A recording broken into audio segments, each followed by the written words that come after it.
यांचं काय करायचं, काय करायचं?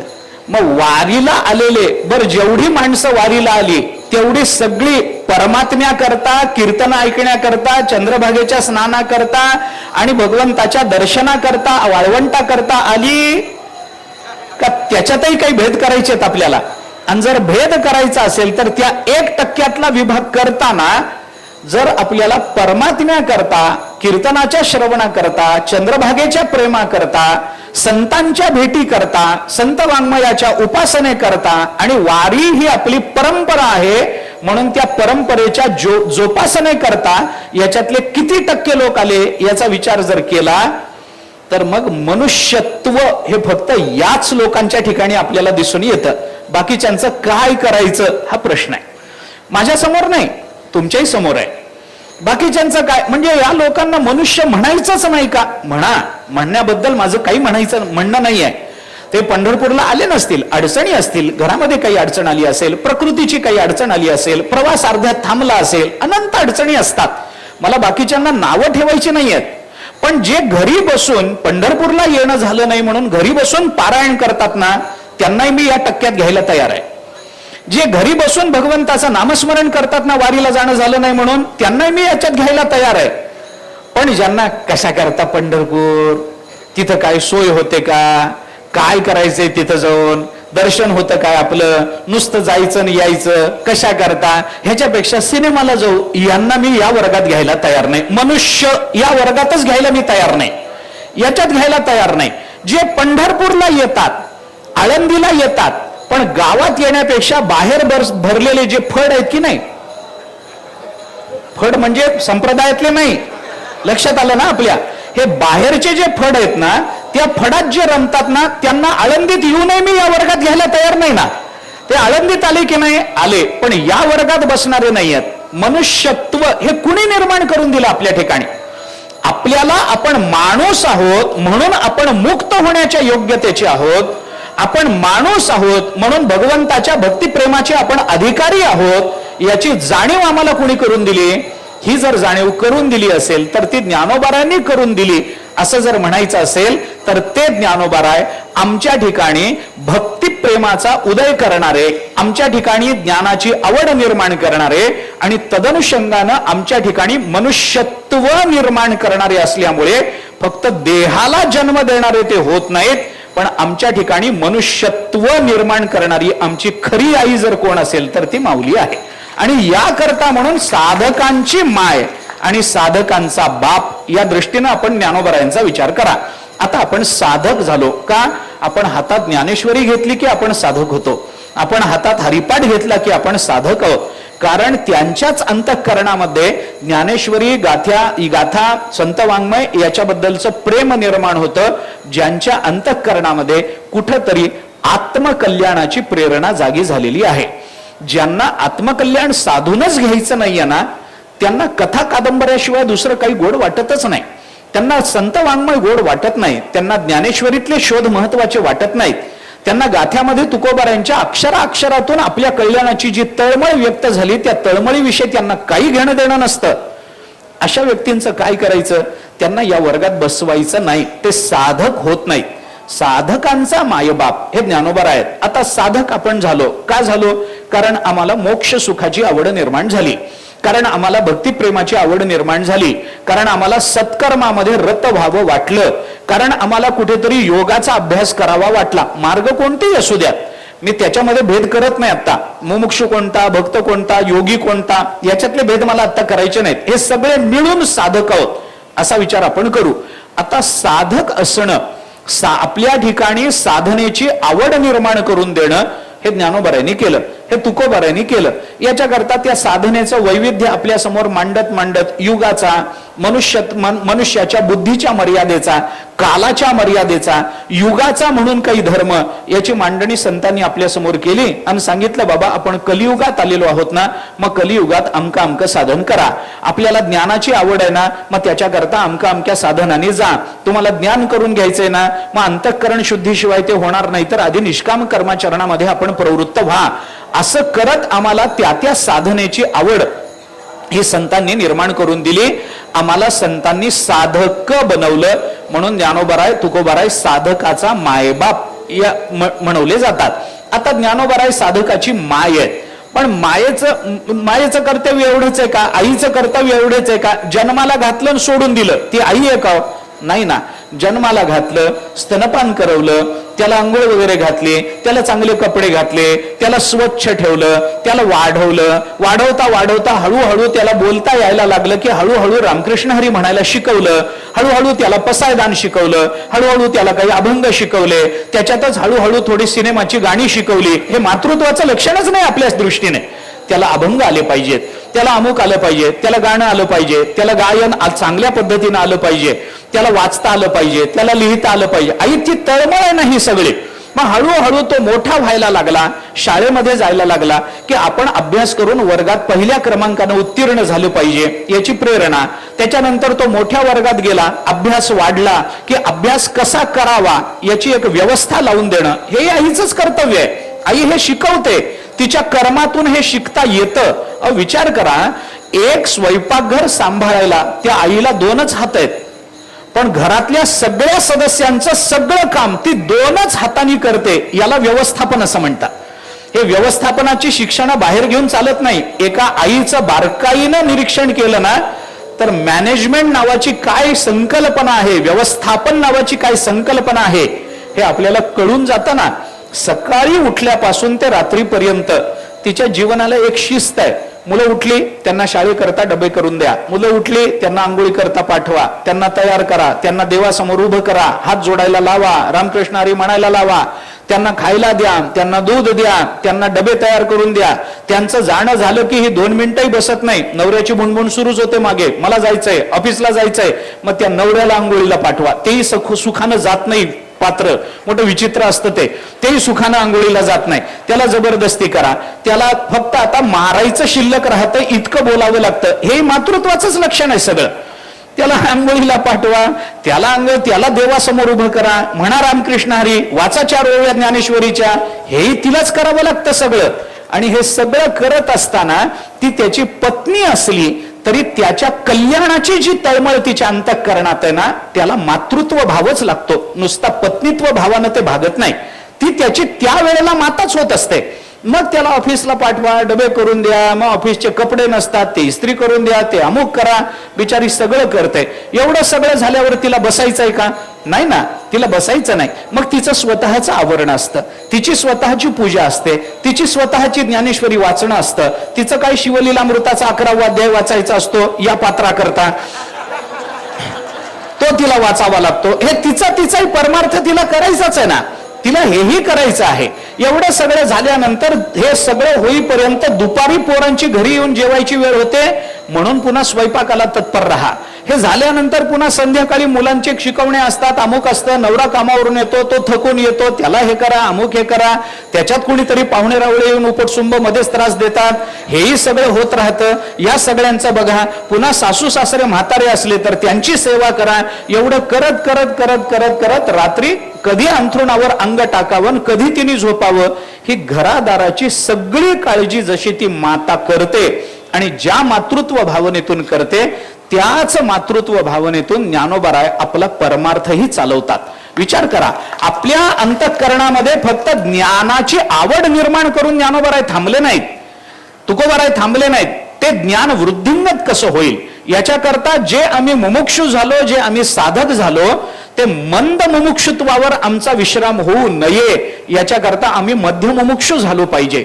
मध्य मुमुक्षुवर जाऊन आम्ही थांबून आमचं जीवन संपू नये याच्याकरता त्या मुमुक्षुत्वाची तीव्रता आमच्या ठिकाणी निर्माण झाली पाहिजे.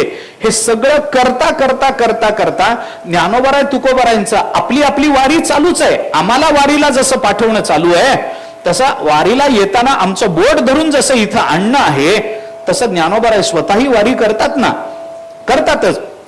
पंढरीला गुढी नेण्याची भाषा ज्ञानोबारायांनी केलीच आहे. अवघाची संसार सुखाचा करीन म्हणता म्हणता ज्ञानोबाराय स्वतः सुद्धा सुखरूप आहेच आहेत. ज्ञानोबाराय स्वतःही वारी करतात. ज्ञानोबाराय आपल्याला वारीलाही आणतात. तुकोबाराय स्वतः वारी करतात, पण हाताला धरून स्वल्प वाटे चला जाऊ असं म्हणत आपल्या हाताला धरून ते आपल्याला वारीलाही आणतात. म्हणजे आपलंही काम करणं आहे, त्याबरोबर त्यांचीही स्वतःची वारी चालू आहे.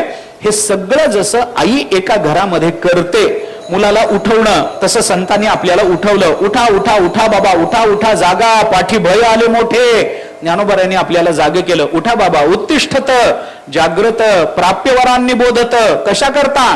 क्षुरस्य धारा निशिथा दुरत्यया दुर्गम पथस्तत कवयो वदंती. उठा. संतांनी आपल्याला उठवलं. हे उठवणं काय आहे? मातृत्व आहे. साधकाची माय ज्ञानोबा आहे म्हणून आपल्याला झोपेतून उठवतात. झोपेतून कोण उठवतं? आई उठवते. कशी उठवते? अहो, झोपेतून कसं उठवावं याचं शास्त्र आहे. कोणालाही कसं उठवून चालत नाही. कसं उठवावं याचा विचार आहे. आपल्यापेक्षा वयानं आणि अधिकारानं मोठं असणाऱ्यांना हाक मारून उठवायला शास्त्र परवानगी देत नाही. मग काय करायचं? त्यांच्या जवळ जायचं, त्यांच्या पायाला हात लावायचा, थोड्या वेळ त्यांचे पाय दाबायचे आणि त्या स्पर्शानं त्यांना जाग आली तर उठा म्हणायचं. वेळ झाली, उठा. आपल्यापेक्षा अधिकारानं वयानं मोठे असतील, गुरूंना उठवायचं. ए गुरु उठ, असं करत नसतं. असं गुरुला उठवायचं नसतं. ए गुरु उठ, असं नाही. मग त्यांच्या जवळ जायचं, त्यांच्या चरणाला स्पर्श करायचा आणि मग त्यांना उठवायचं. खांद्याला नाही, पोटाला ढकलून नाही, असं करून चालायचं नाही, हाक मारून नाही, त्यांच्या चरणाला स्पर्श करायचा. सुदैव ब्राह्मण ज्या वेळेला रुक्मिणी मातेचं पत्र घेऊन गेले की नाही भगवंताकडे, तेव्हा भगवंतानी ते पत्र घेतलं आणि सुदैवांना सांगितलं की थोडा वेळ विश्रांती घ्या, मी माझं काम आटोपतो आणि मग तुमच्याकडे येतो. मग ते त्यांचं काम आटोपलं. गेले त्या सुदैवांना उतरायला जी खोली महाल दिला होता तिथं गेले. सुदैवांना डोळा लागला होता. त्यावेळेला भगवंतानी सुदैवांना कसं उठवलं याचं वर्णन भागवतात वाचा आपण. कसं उठवायचं असतं. भगवान आहेत, ते त्रैलोक्य साम्राज्याचे अधिपती आहेत, पण उठवायचं कसं असतं?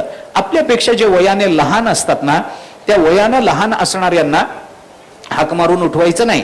मग त्यांना काय करायचं? त्यांच्या जवळ जायचं, त्यांच्या डोक्यावरून हात फिरवायचा आणि त्यांच्या मस्तकाचं अवग्रहण करून लहान मुलांना उठवावं असं शास्त्रांनी सांगितलंय. आणि आपल्या समान वयाचे जे असतात त्यांच्या खांद्याला स्पर्श करावा आणि उठवावं. कसं उठवावं याचे नियम आहेत. नाहीतर उठतोस का लात घालू, हे असलं उठवणं काही खरं नाही. आई कधीही असं करत नाही. मुलाजवळ बसते, त्याच्या डोक्यावरून हात फिरवते. बाळा उठतो ना, शाळेची वेळ झाली, तू शहाणा आहेस ना, शाळेत जायचंय ना तुला, एवढ्या प्रेमानं बोलून आई उठवते. ज्ञानोबारायाने आपल्याला अज्ञानाच्या निद्रेतून जाग करण्याकरता ह्याच्यापेक्षा वेगळं काय केलं मला सांगा? याच्यापेक्षा वेगळं काय केलं? ज्ञानोबारायाने हेच केलं. अत्यंत प्रेमानं, कुठेही कठोर शब्दाची योजना न करता, कुठेही आपल्याला लाथा घालण्याची भाषा न करता, कुठेही अरेजारेची भाषा न करता ज्ञानोबारायाने अत्यंत प्रेमानं आपल्याला जवळ घेतलं, आपल्या मस्तकाचं अवग्रहण केलं, डोक्यावरून हात फिरवला आणि ज्ञानोबारायाने आपल्याला जाग केलं. उठा बाबा, परमार्थाची वेळ झाली. आता किती दिवस आपलं बालवय आपण जोपासत राहणार आहोत? उठा. आता परमात्मा प्राप्तीची संधी आपल्या जीवनामध्ये चालून आली ना, चला उठलं पाहिजे आपण. हळूहळू उठा उठा उठा असं करत करत करत त्याला गोड बोलून, त्याला गोड चांगलं म्हणून, त्याचं कौतुक करून जशी आई बालकाला जाग करते तसं ज्ञानोबाराय आपल्याला साधकाला आपल्या अज्ञानाच्या निद्रेतून जाग करत राहतात. उठा बाबा उठा. थोडस आता बघा परमार्थाकडे. किती आयुष्य झालं आपलं? 70 वर्ष झाली ना, गेले ना, झोप झाली ना. आता उठा की. झाली 50 वर्ष झाली, आता उठा ना. झाली झोप. आता किती झोपायचं असतं? जास्त झोपू नये माणसाने, बुद्धी जड होते. उठा बाबा उठा. आई जसं उठवते तसं ज्ञानोबारायाने आपल्याला जाग केलं. झाली ना, आता किती वर्ष झाली झोपून राहिला आपण? उठा उठा उठा उठा उठा करत मातृत्व भावनेने ज्ञानोबारायाने आपल्याला जाग केलं. आपल्याला कुठेतरी साधकाच्या दशेवर आणून सोडलं. पण सोडून दिलं का? सोडून दिलं नाही. ज्ञानोबाराय आपला हात सोडत नाहीत.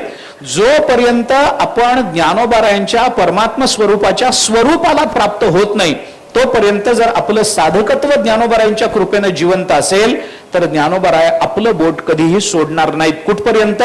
जोपर्यंत आपण परमात्मरूप किंवा ज्ञानोबारायांच्या स्वरूपाला प्राप्त होत नाही तोपर्यंत संत आपलं बोट सोडत नाही. फक्त आपली बुद्धी अशी हवी आहे की आपलं बोट त्यांच्या हातात देण्याची बुद्धी आपल्याला कधी ना कधीतरी लवकरात लवकर झाली पाहिजे. एवढंच आहे, बाकी काही नाही. संत महात्मे उठवतात.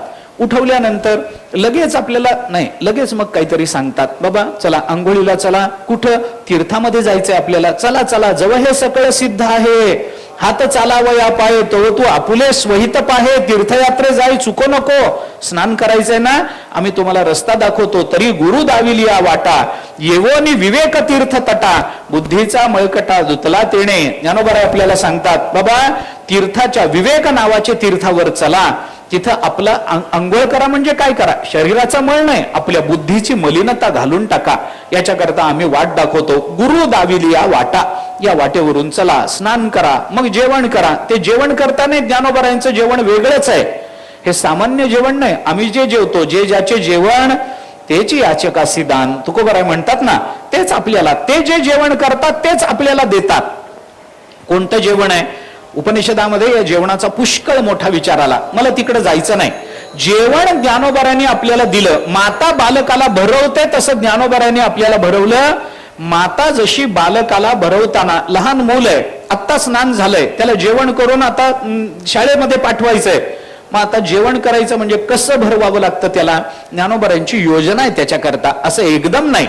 लहान मुलाला भरवताना ताटलीमध्ये दूधभात कालवून आणते आई, आणि सगळ्या भाताचा एकच गोळा करून त्याच्या तोंडात कोंबत नाही, जर ती सख्खी असेल तर.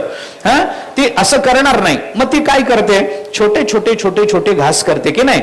हा चिवचा, हा काऊचा, हा आमका, हा तमका, हा इकडचा, हा तिकडचा, हा मामाचा, हा मामीचा, हा आजीचा, आजोबाचा, असे घास करते. आता हे घास करताना सुद्धा ती आई इतकी गमतीची असते. हे सगळे घास तिच्या माहेरचे, सासरच्याचा घासच नाही तिथं. तुम्ही बघा ना, माझ्या नणदेचा घास आहे, असं खाल्लाय का तुम्ही कधी? लहानपणी आठवा बरं. हा नणदेचा घास आहे, हा जावेचा घास आहे, हा घास खाल्लाय का? कधी नाही. आजी आजोबाचा घास सुद्धा आजी आजोबा तिकडचे, इकडचे नाही, इकडचे नाही. नवऱ्याकडच्या कुणाचा घासच नसतो याच्या पोटात जायचा. सगळे घास माहेरचे असतात. मग माहेरच्या कुत्र्याचा चालतो, पण सासरच्या जावेचं चालत नाही, बिराचा चालत नाही. आता हे काही का असे ना, तिचं प्रेम आहे. काही झालं तरी ती आई आहे ना, तिचं प्रेम आहे. आपला विनोद सोडून द्या. पण हे सगळं करताना ती जसे छोटे छोटे छोटे छोटे घास करते ना, तसं अर्जुनाने विचारलं ज्ञानोबारायांना, हे आत्मस्वरूपाचं काय चिंतन आहे, मला पुन्हा एकदा ऐकायचंय. ज्ञानोबाराय म्हणाले 13व्या अध्यायामध्ये, बाबा हे असं करून चालत नाही. मग ज्ञानोबारायांनी काय केलं? एक घास 20 ठाई कीजे. ज्ञानोबाराय काय करतात? एक घास असताना त्या एका घासाचे लहान लहान लहान लहान 20 घास करून आम्हाला भरवतात. म्हणजे आत्मा असा आहे असं सांगितल्यानं कुणाला कळणार नाही. मग पहिल्यांदा देहाच्या संबंधानं बोलावं लागेल, मग कोशाच्या संबंधानं बोलावं लागेल, मग बुद्धीच्या संबंधानं, मनाच्या संबंधानं, असं बोलत बोलत बोलत बोलत बोलत मग आत्मतत्वाच्या संबंधानं जसं पोट भरतं. लहान मुलाला चिवचा काऊचा करत घास भरवले जातात, पण पोट भरल्यावर त्याला कळतं की आपलं पोट भरलंय. तोपर्यंत त्याला कळत नाही आपलं पोट भरत आलंय. तसं आपल्याला ज्या वेळेला ब्रह्मज्ञान होईल त्यावेळेला ज्ञानोबारायांचे उपकार कळतील. हे ज्ञानोबाराय जे भरवतायत ना, ते कशा करताय हे आपल्याला आत्ता कळणार नाही. पण ज्ञानेश्वरी ज्या वेळेला आपल्या अंगात मुरेल, मुरावी अशी त्यांच्या चरणी प्रार्थनाच आहे आपली. ज्ञानेश्वरीची शब्द अक्षर ज्या वेळेला आपल्याला हळूहळू कळायला लागतील, पहिल्यांदा त्या दूध भाताची चव कळतच नाही बालकाला, नकोच म्हणतं, ते तोंड फिरवतं. मग आई त्याला इकडं तिकडं रमवते. हे बघ काऊ आला, हे बघ चिव आली, असं झालं, बुबू आला, माऊ आली, असं करत करत त्याला गोष्ट सांगते आणि त्याला भरवते ना. तसं आम्हाला सुद्धा पहिल्यांदा ज्ञानेश्वरी गोड लागतच नाही. माणसं तक्रार कळतच नाही हो, कसं वाचावं, कळत नसलं तरी वाचावं, हेच आहे त्याचा उपाय. नाही कळतच नाही महाराज ज्ञानेश्वरी, ओम नमोजी आद्या म्हणजे काय? ते फार जड आहे. जड कुणाला नाही. मी खरं सांगू, कळत नाही कुणाला कळाली? ज्ञानेश्वरी कळाली असं सांगणारे ज्ञानोबाराय तुकोबाराय सोडले तर या पृथ्वीच्या पाठीवर दुसरं कोणी नाही. ते त्यांनाच कळू जाणे, त्यांनाच. आम्ही काय फक्त त्याची उपासना करतो, त्याच्या संबंधानं अभ्यास करण्याचा आपण प्रयत्न करू शकतो. त्याचा परिणाम काय होईल तो नंतरचा प्रश्न आहे. पण ज्ञानेश्वरी कळत नाही. पहिल्यांदा लहान मूल तोंड फिरवतच, दूध भात आवडतच नाही त्याला. मग आई जसं त्याला रमवत रमवत भरवते ना, तसं ज्ञानोबारायांनी सुद्धा आपल्याला न पटणारं, न कळणारं, बुद्धीला गम्य नसणारं असं जे परमतत्वाचं तत्वज्ञान आहे, ते तत्वज्ञान असं छोटे छोटे छोटे छोटे घास करून भरवलेत. अहो सामान्य आई तर 20च घास करेल. ज्ञानोबाराय अशी माऊली आहे महाराज, तिने 9000 घास केलेत आपल्या करता. 9000 घास आहेत आपलं पोट भरावं याच्याकरता. सामान्य गोष्ट आहे का? विचार करा, किती विचार आपला करावा ज्ञानोबारायने, किती विचार करावा. मग हे आपल्याला हळूहळू कळायला लागतं. मग कळायला लागलं की कुठेतरी जाऊन गाडं थांबतं. मग अभ्यासाची गरज पडते. मग आई त्या मुलाला शिकवते, अभ्यास केला पाहिजे, बरं असा अभ्यास करावा, तसा अभ्यास करावा, असं समजून घ्यावं. हे बघ, हे गणित तुला येत नाही ना, 4 वेळेला वेगवेगळ्या पद्धतीची अशीच गणित सोडव, म्हणजे मग तुला ते नक्की कळेल. मग ज्ञानोबारायांनी आपल्या करता काय केलं? ज्ञानोबारायांचा विचार करा, आपलं साधकपण सांभाळलं जावं आणि विषयापासून आपलं चित्त भरकटू नये. विषयाच्या बाबतीमध्ये आपल्या चित्ताला एकाकारता राहावी याच्याकरता ज्ञानोबारायांनी किती योजना केल्या आहेत. हे सगळे जे दृष्टांत ज्ञानेश्वरीमध्ये आले की नाही, या सगळ्या दृष्टांताचा विचार करा बरं. कशा करता दृष्टांत दिले ज्ञानोबारायांनी? एवढ्या सगळ्या दृष्टांताची गरज काय पडली ज्ञानोबारायांना? एक वाक्य बोलून ज्ञानोबाराय पुढे निघून गेले असते तर काय बिघडलं असतं? पण नाही, ज्ञानोबारायांनी इतके दृष्टांत दिले. कशा करता? आपल्याला ते समजावं याच्याकरता. प्रत्येक क्षेत्रातला दृष्टांत ज्ञानोबाराय आपल्याला ज्ञानेश्वरीमधून देतात. तुम्ही विज्ञानाचे अभ्यासक असा, तिथला दृष्टांत मिळेल. तुम्ही भूगोलाचे अभ्यासक असा, तिथला दृष्टांत मिळेल. तुम्ही खगोलाचे अभ्यासक असा, तिथला दृष्टांत मिळेल. आपण गणिताचे अभ्यासक असू, तिथला दृष्टांत मिळेल. आपण काय कुठल्या ज्या साधनेमध्ये, ज्या अभ्यासामध्ये आपली रती आहे, तिथला दृष्टांत आपल्याला ज्ञान. तुम्ही शेती करणारे असा, शेतीचे दृष्टांत. तुम्ही आयुर्वेदाचे अभ्यासक असा, तिथला दृष्टांत. तुम्ही इतिहासाचे अभ्यासक असा, तिथला दृष्टांत. कसला दृष्टांत नाही असं सांगा ना मला ज्ञानेश्वरीमध्ये. दृष्टांताचं वैविध्य जर आपण बघितलं तर ज्ञानोबारायांनी एवढे सगळे दृष्टांत दिले. कशा करता? आपल्याला तो विषय समजावा. ही तळमळ आहे ना.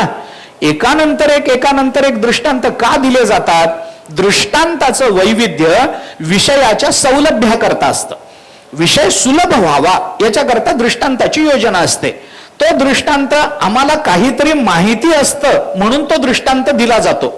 ज्या दृष्टांताचा आम्हाला बोधच नसतो ना, तो आम्हाला दृष्टांत वाटतच नाही, तो आम्हाला सिद्धांतच वाटतो. विचार करा, शेती करणाऱ्या माणसाला तुम्ही जर आयुर्वेदातला दृष्टांत दिला तर त्याला तो कळेल का? कळणार नाही ना. भाषेच्या अभ्यासकाला तुम्ही जर गणितातला किंवा विज्ञानातला दृष्टांत दिला तर तो कळेल का? कळणार नाही. मग भाषेच्या अभ्यासकाला विज्ञानातला दृष्टांत न वाटता सिद्धांत वाटत असतो.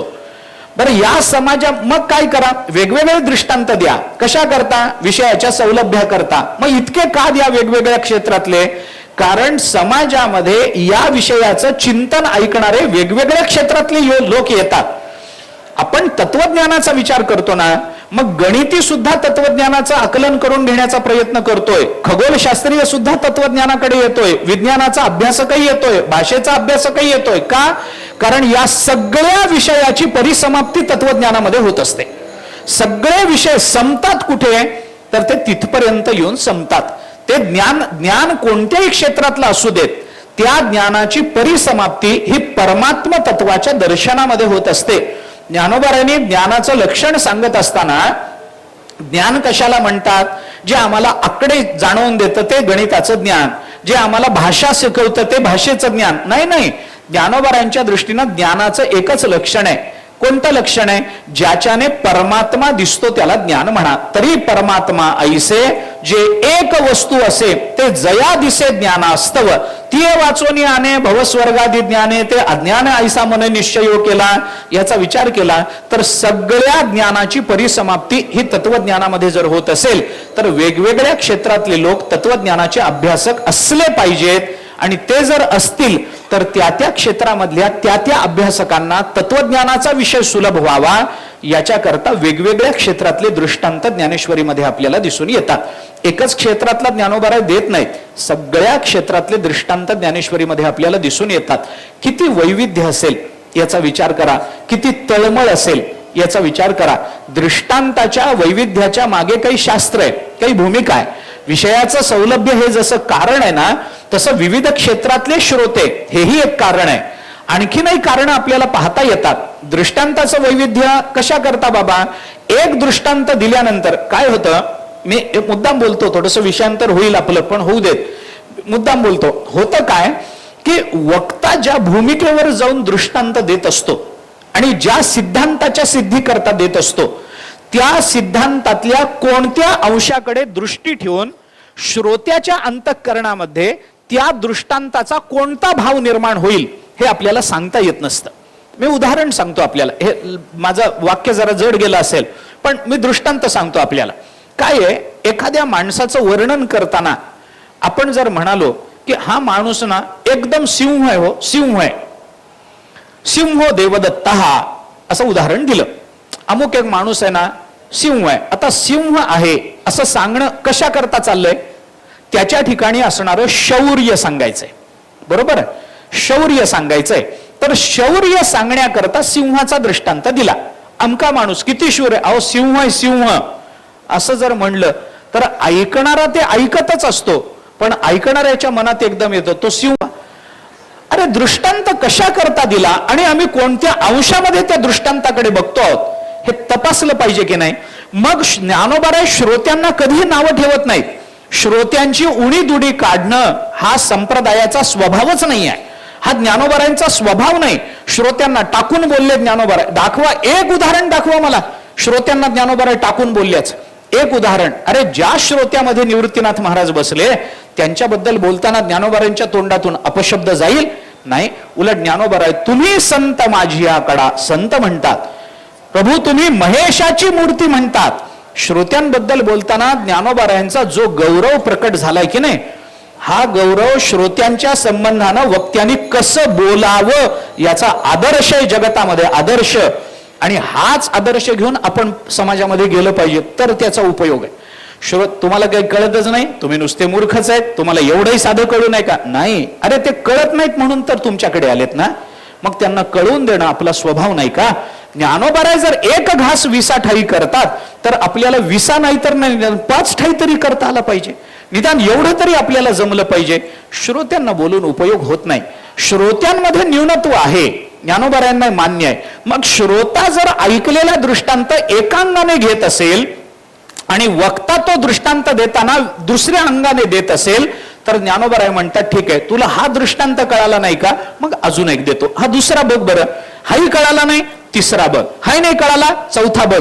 ज्ञानोबाराय दृष्टांताचे असे लगडच्या लगड आपल्या समोर उलगडून दाखवतात. कशा करता, एका दृष्टांतातलं श्रोत्यांच्या दृष्टीनं असणारे न्यूनत्व दूर करण्याकरता दृष्टांताचं वैविध्य द्यावं लागत असतं. हे श्रोत्याचं मानसशास्त्र आहे आणि वक्त्याचंही हे कर्तव्य असतं. जोपर्यंत श्रोत्यांना तो विषय कळत नाही तोपर्यंत वक्त्याने श्रोत्यांचा हात सोडला नाही पाहिजे. मग भले तुम्हाला अभंगातलं एकच चरण सांगून होऊ देत चालेल, पण आपला प्रतिपाद्य विषय श्रोत्यांच्या गळी उतरवण्याकरता कोणत्या युक्त्या आपण आचरणात आणल्या पाहिजेत हे ज्ञानेश्वरीत बघून कळतं. का बाबा कशा करता ज्ञानोबारायांनी हे केलं, त्याचं कारण आहे. आपण श्रवण केलं, श्रवणातून मननाकडे जायचं असतं, मननातून निधिध्यासनाकडे जायचंय, निधिध्यासनातून तत्वम पदार्थ शोधनाकडे, आणि तत्वम पदार्थ शोधनाची परिपूर्णता म्हणजे परब्रह्म स्वरूपाचं यथार्थ ज्ञान आहे, वेदांताचा नियम आहे ना.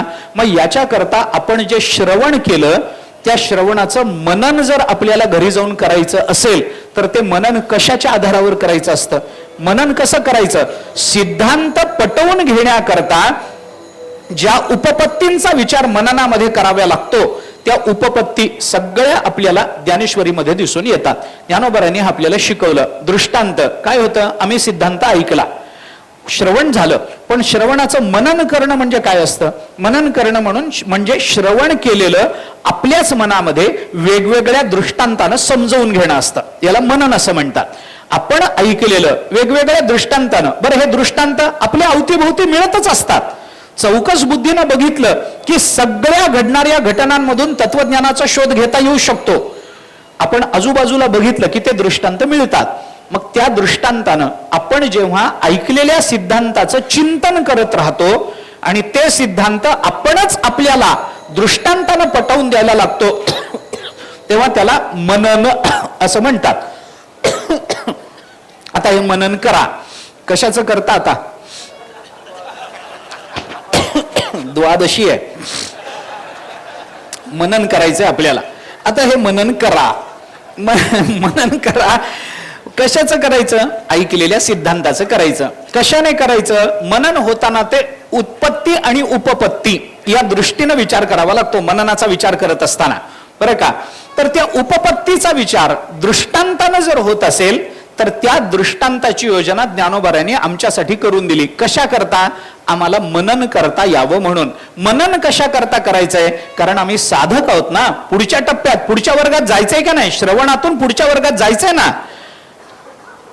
दुसरीतून पाचवीत कधीतरी जायचंय का तिथंच बसायचंय? पुढे जायचंय ना. एका माणसाने मला सांगितलं, महाराज आमचा मुलगा फार हुशार आहे. म्हणलं कसं काय? तो म्हणला गेली 5 वर्ष झाली चौथीतच आहे. मी म्हणलं अहो हे हुशारीचं लक्षण नाही, हे मंदपणाचं लक्षण आहे. तो म्हणला नाही नाही हुशार आहे. म्हणलं कसं काय? चौथीत 5 वर्ष. तो म्हणला पाया पक्का करतोय. याला पाया पक्का करणं म्हणत नाहीत. याला आपल्याला पुढे जायचंय की नाही? 9वीतून 10वीत जायचंय का नाही? 10वीतून 12वीत जायचंय का नाही? त्याच्यातून पुढे काहीतरी पदवी प्राप्त करून घ्यायची का नाही? उच्च शिक्षित व्हायचंय का नाही? व्हायचंय ना. आम्हाला तिथल्या तिथं बसून राहायचं नाही. मनुष्य किती जरी ठरवेल तरी त्याची प्रगती होतच राहील. तुम्ही विचार करून बघा, तो तिथल्या तिथं थांबूच शकत नाही. गंगेच्या पाण्याला किती वाटलं, इंद्रायणीला कितीही वाटू देत, हे आळंदी सारखं रम्य स्थान नाही. आपण आळंदीतच राहू, इंद्रायणी थांबून राहील? तिला पुढे जाणं आहेच आहे की नाही? मागून येणं आहे तर पुढे जाणं आहे ना. तसं आम्हाला सुद्धा मागून येणं आहे तर पुढे जाणं आहे, पण ते हेतू पुरस्सर आणि बुद्धी पुरस्सर झालं पाहिजे. आम्ही शिकलं पाहिजे, मान्य आहे. आम्हाला विद्या अवगत झाल्या पाहिजेत, मान्य आहे. पुढच्या वर्गात जर आम्हाला जायचं असेल तर पुढच्या वर्गाची पायरी चढण्याकरता ज्या अधिकाराची आम्हाला आवश्यकता असते त्या अधिकारापर्यंत नेऊन पोचवणं हे संतांचं कार्य आहे. हे संत स्वतःचं कर्तव्य समजतात. अधिकार प्राप्त करून देणं नाही, हा अधिकाराच्या पायरीपर्यंत नेणं आहे. आयता अधिकार संत देत नाहीत. विचार करा,